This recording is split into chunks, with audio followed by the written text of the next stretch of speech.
I've been a professional florist for about 13 years, and this is how I process my roses.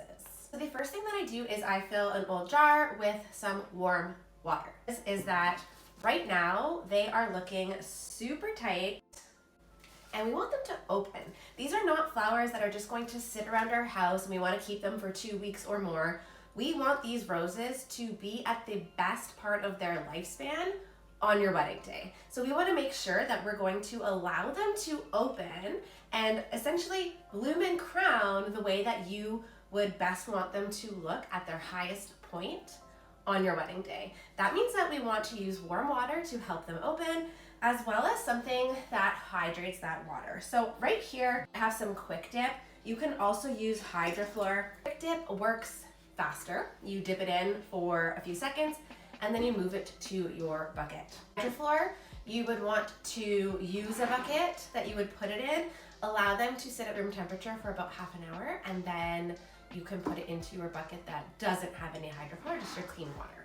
So as I'm going, I will allow each stem. I usually do about 5 at a time, and then I transfer them over.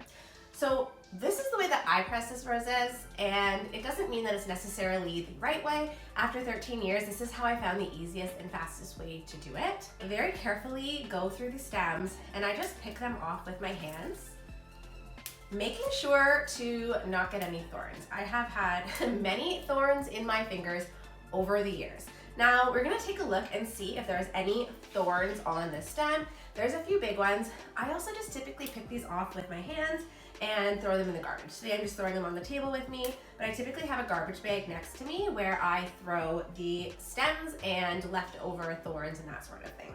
So I just wanna make sure that there are no thorns on here. You're gonna be putting these in your bouquet and using them, and you don't wanna stab yourself with the thorn you didn't remove. And it's also really hard to put them into a bouquet when they are tearing other flowers apart.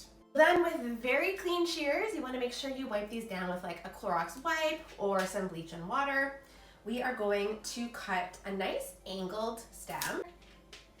And then the next thing that I wanna do is I wanna look at these outer petals. So you can see here, this one has a little bit of a brown spot on it, some bruising. That's totally normal. Flowers come all the way across the world, and we want to make sure we're just removing those.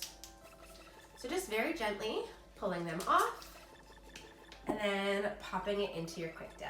Being careful when you pick up your roses because they do have thorns.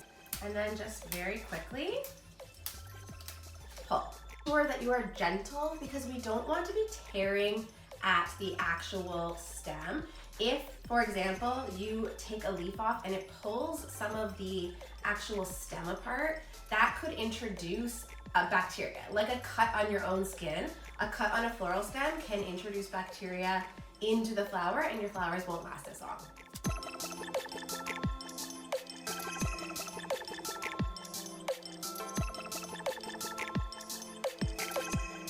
If you notice this rose here, it's not the outer petal that has the bruising, but on a few of the ones on the inside, it looks like something sharp might have hit it in the transportation. So we're just gonna pull those off as well.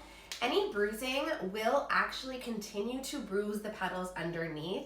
Like if you had fruit decomposing together when one tomato touches the next tomato, it's the same thing with bruising on a rose petal. So you wanna make sure that if you see those, you take them off.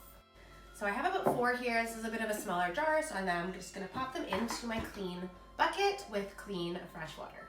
I typically store roses at room temperature because again, we want them to open.